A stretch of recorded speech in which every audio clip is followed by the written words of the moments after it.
Hello friends, welcome to number one study. इस video में हम देखेंगे class 10 English first flight book का chapter number 7 glimpses of India. इस चैप्टर का एक्सप्लेनेशन देखेंगे। सो स्टार्ट करते हैं। अब इस चैप्टर में आपको 3 पार्ट्स गिवन है, 3 स्टोरीज गिवन है। फर्स्ट है a baker from Goa, second Coorg और थर्ड है टी फ्रॉम आसाम। तो तीनों पार्ट्स को हम अलग अलग वीडियो में करेंगे। सो इस वीडियो में हम स्टार्ट कर रहे हैं अ बेकर फ्रॉम गोवा और इसके ऑथर है लिसियो रॉड्रिग्स। सो बिगिन करते हैं अभी चैप्टर का explanation. A baker from Goa. Baker क्या होता है? बेक करने वाला, है ना, चीज़ों को। जैसे कि फॉर एग्जांपल हम बोल सकते हैं ब्रेड वगैरह को बेक किया जाता है ना, सो वो होते हैं baker. This is a paint portrait of a traditional Goa village baker who still has an important place in his society. तो ये चैप्टर जो है ये क्या है? एक पेंट पोर्ट्रेट है। पेंट पोर्ट्रेट क्या होता है? किसी भी पर्सन का इनफॉर्मल डिस्क्रिप्शन देना। सो किसका दे रहे हैं इस चैप्टर में? एक बेकर का, जिसकी इस सोसाइटी में बहुत ही इम्पॉर्टेंट प्लेस है। सो अभी देखते हैं एक्सप्लेनेशन क्या है बेकर के बारे में। इम्पॉर्टेंट चीज़ें इस चैप्टर में हम देखेंगे।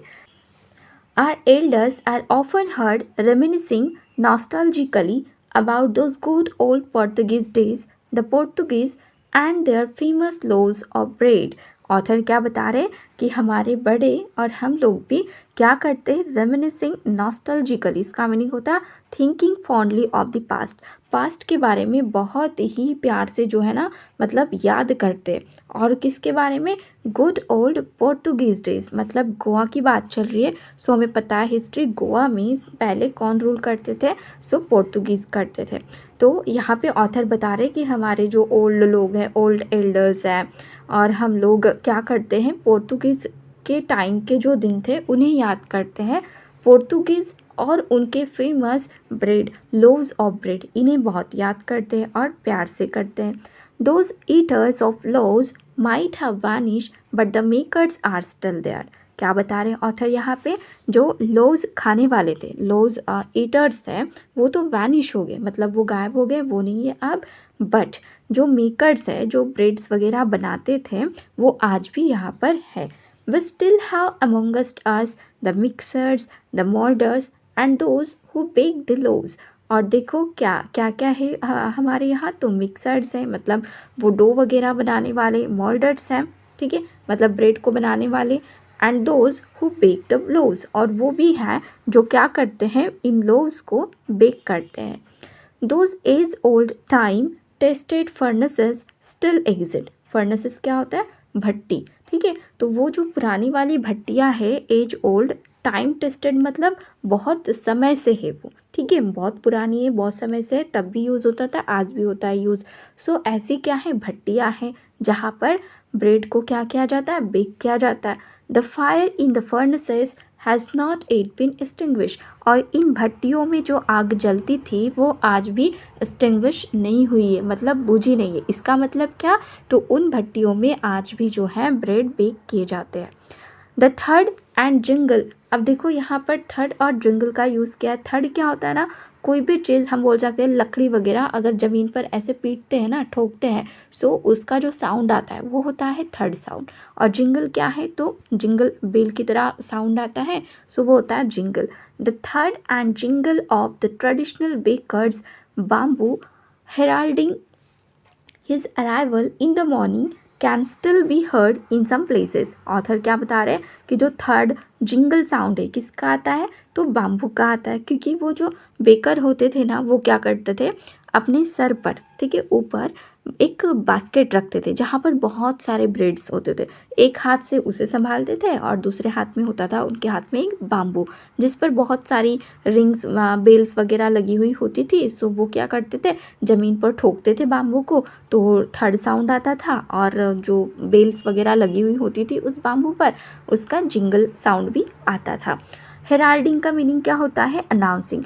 तो वो जो बाम्बू था उसकी आवाज़ की वजह से क्या कैसा लगता था कि वो अनाउंस कर रहा है हिज अराइवल, कि अब जो है बेकर आ चुका है मॉर्निंग में। Can still be heard in some places. तो वो जो साउंड है, जो अनाउंसिंग है, वो आज भी कुछ प्लेसेस में सुनाई देती है।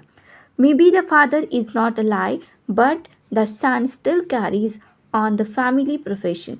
अब यहाँ पे बोलते हैं ऑथर कि हाँ, फादर जो है वो आज जिंदा नहीं है, बट उनके जो बेटे हैं, जो सन हैं, वो आज भी क्या करते हैं, उनका ही प्रोफेशन, उनका जो काम है वो आज भी फॉलो करते हैं, फैमिली प्रोफेशन वो संभालते हैं।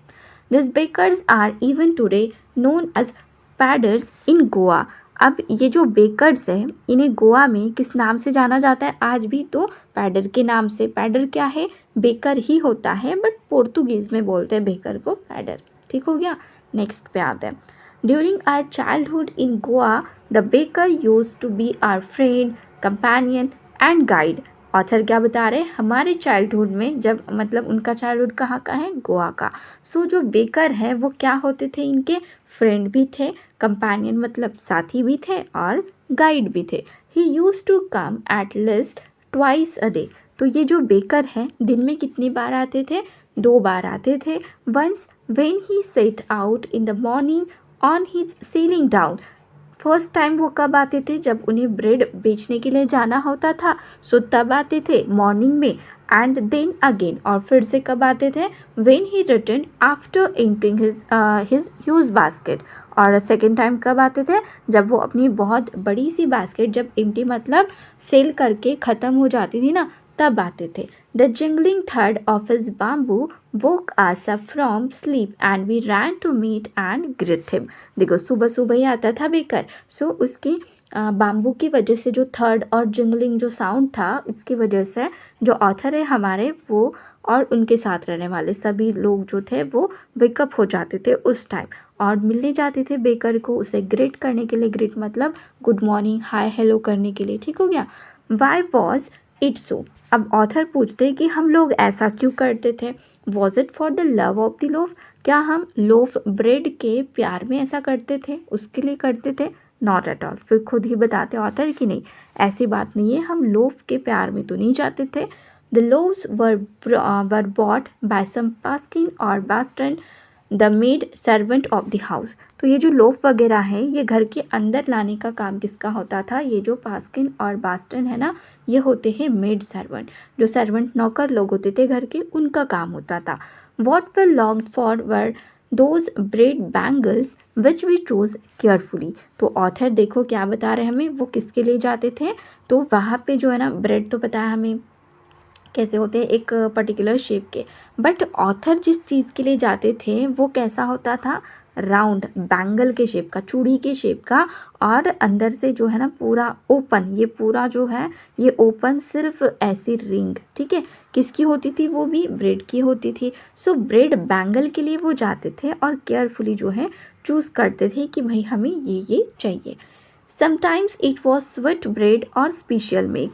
कभी कभी तो वो कैसे ब्रेड होते थे, स्वीट ब्रेड होते थे, स्पेशली बनाए गए। The baker made his musical entry on the scene with the jhang jhang jhang jhang sound of his specially made bamboo staff. और जो ये बेकर है, ये म्यूज़िकल एंट्री के साथ आते थे। अब म्यूज़िकल एंट्री क्यों बोला है, क्योंकि इनके हाथ में हमेशा होता था बाम्बू, और बाम्बू पर लगे हुए होते थे कुछ बेल्स, रिंग्स वगैरह, और जैसे ही वो क्या करते थे, ज़मीन पर उसको ठोकते थे, तो उसमें से वो जिंगलिंग साउंड निकलता था। One hand supported the basket on his head and the other banged the bamboo on the ground।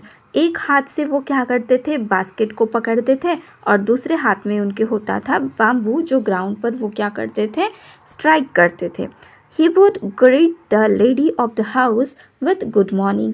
जैसे ही वो आते थे किसी घर के सामने, तो घर की जो लेडी होती थी उसको वो गुड मॉर्निंग ग्रीट करते थे। And then places basket on the vertical bamboo. और फिर क्या करते थे, अपने बाम्बू पर, वर्टिकल बाम्बू पर अपनी बास्केट को रखते थे। Wickets would be pushed aside with a mild rebuke and the loaves would be delivered to the servant। और जो ऑथर बता रहे कि हम लोग जो किड्स हुआ करते थे, सो हमें साइड में कर दिया जाता था। रिब्यूक का मीनिंग क्या होता है, an expression of disapproval, a scolding, मतलब डांट फटकार के है ना, हम सभी को क्या करते थे, घर के लोग दूर कर देते थे। और ब्रेड जो है वो कौन लाता था, तो सर्वेंट लाता था। But we would not give up. लेकिन हम इस पर ही गिव अप नहीं करते थे, तो क्या करते थे, we would climb a bench और the parapet and peep into the basket somehow. देखो ऑथर क्या बता रहे हैं, हम लोगों ने यहाँ पर गिव अप नहीं किया तो हम क्या कर रहे थे, किसी बेंच पर क्लाइंब करके जाते थे या फिर पैरापेट पर और वहाँ से पिप करते थे। पिप मतलब झाँक कर देखना। सो झाँक कर देखते थे जैसे तैसे करके, कहाँ, बास्केट में। I can still recall the typical fragrance of those loaves. Author बता रहे कि मैं आज भी वो जो लोज का फ्रेगरेंस है ना, वो आज भी मुझे याद है। Loaves for the elders and the bangles for the children. जो लोव्स होते थे वो बड़ों के लिए होते थे और जो बैंगल्स होते थे वो किसके लिए होते थे, बच्चों के लिए। दिन we did not even care to brush our teeth और वॉश आवर माउथ्स प्रॉपरली। और जैसे ही ब्रेड हाथ में आया सो हम लोग जो हैं बिल्कुल भी केयर नहीं करते थे कि हमने टीथ को ब्रश किया, माउथ जो है वो वॉश किया नहीं किया, जैसे अब जो है रेगुलरली करते हैं ना, सुबह उठने के बाद ब्रश करते हैं, माउथ वॉश करते हैं, है ना। बट ऑथर क्या बता रहे हैं, लेकिन जैसे हमारे हाथ में ब्रेड आता था, बैंगल्स वगैरह आते थे ब्रेड के, सो हमें तो कोई परवाह नहीं, हमने ब्रश किया है, माउथ वॉश किया है, नहीं किया, कोई बात नहीं, खा जाते थे ऐसे ही। And why should be, author पूछते हैं, और हम करें भी क्यों। Who would take the trouble of plucking the mango leaf for the toothbrush. Author बोल रहे हैं कि हम क्यों ऐसा मतलब ट्रबल, क्यों इतनी ज़्यादा मेहनत करें कि जो मैंगो लिफ है उसको क्या करें, प्लग करें और टूथब्रश कर ले अपना। मतलब आज हम क्या करते हैं, सो हमारे पास पेस्ट होता है, उससे क्या करते हैं, टूथपेस्ट से हम ब्रश करते हैं। बट वो उस टाइम पे क्या करते थे ना, टहनी होती थी उससे, किसी पेड़ की, तो उससे टूथब्रश किया जाता था, ठीक है। And why was it necessary at all. और ऑथर पूछते हैं कि ब्रश करना इतना नेसेसरी भी क्यों है, क्यों ज़रूरी इतना। The tiger never brush his teeth. क्योंकि जो टाइगर है वो तो अपने टीथ को कभी ब्रश नहीं करता, लेकिन उसके टीथ तो कितने स्ट्रॉन्गर होते हैं, है ना। Hot T could wash and clean up everything so nicely after all. Author क्या बोल रहे हैं कि जो हॉट टी है, क्योंकि टी क्या है, नेशनल ड्रिंक है ना, सभी लोगों का फेवरेट है टी। सो ऑथर का कहना क्या है कि अगर हम टी ड्रिंक करते हैं सो उससे ही हमारा जो माउथ है वो वॉश हो जाता है, सो हमें ब्रश करने की कोई ज़रूरत नहीं है, ऐसा ऑथर का कहना है। काफ़ी ह्यूमरस तरीके से उन्होंने वो लाइन बोली है इस चैप्टर में। Marriage gifts are meaningless without the sweet bread known as the bol. अब देखो यहाँ पे ऑथर बता रहे जो मैरिज गिफ्ट्स होते हैं ना, वो बिल्कुल मीनिंगलेस है अगर उनके साथ कोई स्वीट ब्रेड जैसे कि बॉल वगैरह ना दिया जाए, तो वो कैसा है फिर, गिफ्ट, मीनिंगलेस है। जस्ट एज अ पार्टी और अ feast loses it's charm without bread. देखो जैसे कि पार्टी हो या फिर फिस्ट, मतलब क्या होता है, भोजन, है ना। सो उसका जो चार्म है, मतलब जो ब्यूटी है पार्टी वगैरह की, वो कैसी है, बिल्कुल बेकार सी है, ऐसा बोल सकते हैं हम, किसके बिना, ब्रेड के बिना। Not enough can be said to show important a baker can be for a village. एक विलेज के लिए एक बेकर का होना बहुत ही ज़्यादा इम्पॉर्टेंट है, क्योंकि इतने सारे टाइम क्या होता है ना, ब्रेड की बहुत ज़्यादा नीड होती है। जैसे कि अभी हमने एक एग्जांपल देखा, जो मैरिज गिफ्ट होते हैं उसमें क्या होना चाहिए, ब्रेड से बनी हुई चीज़ होनी चाहिए, जैसे कि bol. The lady of the house, जो घर की जो लेडी होती है, must prepare sandwiches on the occasion of her daughters engagement. अगर उसके डॉटर की एंगेजमेंट है सो उस लेडी को क्या बनाना पड़ता है, सैंडविचेस बनानी ही पड़ते हैं, ठीक है। Cakes and bolinhas are a must for Christmas. और क्रिसमस अगर आता है फेस्टिवल, सो क्या बनाने हैं, केक्स और बोलिनहास बनाने हैं। बोलिनहास एक टाइप का कुकीज़ होता है, ठीक है। As well as other festival, Christmas में भी और दूसरे फेस्टिवल में भी। Thus, the presence of the baker's furnace in the village is absolutely essential। तो फिर बेकर का जो फर्नेस है, जो भट्टी है, वो एक गांव में होना बहुत ही ज़्यादा essential है, बहुत important है। The baker or bread seller of those days had a peculiar dress known as the कबई। अब जो बेकर होता था, ब्रेड सेलर होता था, उसका उन दिनों में, पहले के दिनों में एक पिक्यूलर ड्रेस होता था जिसे क्या बोला जाता है, कबई बोला जाता है। It was a single piece. कैसा होता था ये कबई, एक सिंगल पीस लॉन्ग फ्रॉक होता था।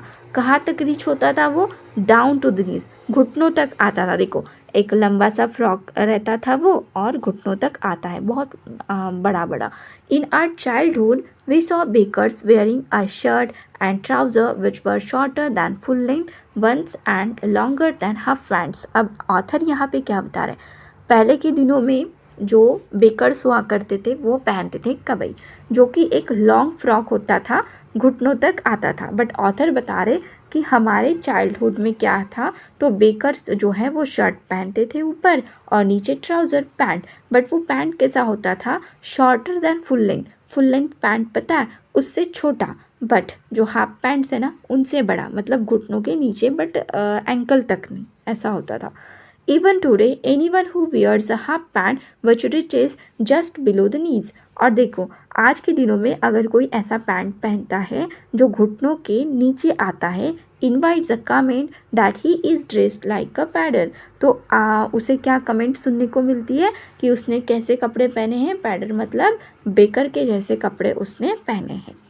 The baker usually collected his bills at the end of the month. तो पूरे मंथ में उनका काम होता था कि घर घर में जाकर ब्रेड देना है, और मंथ के एंड में वो क्या करते थे, अपना बिल जो है वो कलेक्ट करते थे।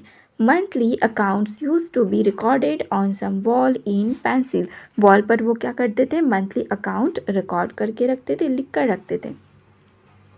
Baking was indeed a profitable profession in the old days. बहुत पहले के दिनों में ये जो बेकिंग प्रोफेशन था ना, ये बहुत ही प्रॉफिटेबल था, बहुत जो है नफ़ा मिलता था, इससे प्रॉफिट मिलता था। The baker and his family never starve. जो बेकर होते थे उनकी जो फैमिली होती थी वो कभी भी स्टार्व नहीं करते थे, मतलब भूखे नहीं मरते थे। His family and his servants always look happy. Baker और उसकी फैमिली, उसके नौकर हमेशा हैप्पी दिखते थे और प्रॉस्पेरस दिखते थे। Their plump physique. देखो प्लम फिजिक का मीनिंग क्या होता है, प्लीजेंटली फैट बॉडी, मतलब मोटे तगड़े लोग, ठीक है। Their plump physique was an open testimony to this. Open testimony का मीनिंग होता है public statement about a character और क्वालिटी, मतलब ऐसे तगड़े लोगों को देखकर लोग क्या बोलते थे, even today any person with a jackfruit like physical appearance is easily compare to a baker. मतलब ऐसे मोटे तगड़े लोग जो दिखते थे उन्हें क्या बोला जाता था, बेकर। मतलब समझ में आता था कि ऐसे दिख रहे, अपीयरेंस ऐसा है, सो ये क्या हो सकते हैं, ये बेकर हो सकते हैं। और आज भी अगर ऐसे लोग दिखते जैकफ्रूट जैसे, उनका जो फिजिकल अपीयरेंस है वो मोटा तगड़ा होता है, सो उन्हें किसके साथ कंपेयर किया जाता है, पहले के बेकर के साथ। सो ऐसा था ये चैप्टर, इसका एक्सप्लेनेशन हो गया कंप्लीट। अब जो नेक्स्ट पार्ट है नेक्स्ट वीडियो में करेंगे कुर्ग का एक्सप्लेनेशन। सो वीडियो अच्छी लगी तो वीडियो को लाइक ज़रूर करना, अपने फ्रेंड्स के साथ शेयर करना और चैनल को सब्सक्राइब ज़रूर करना। Thank you.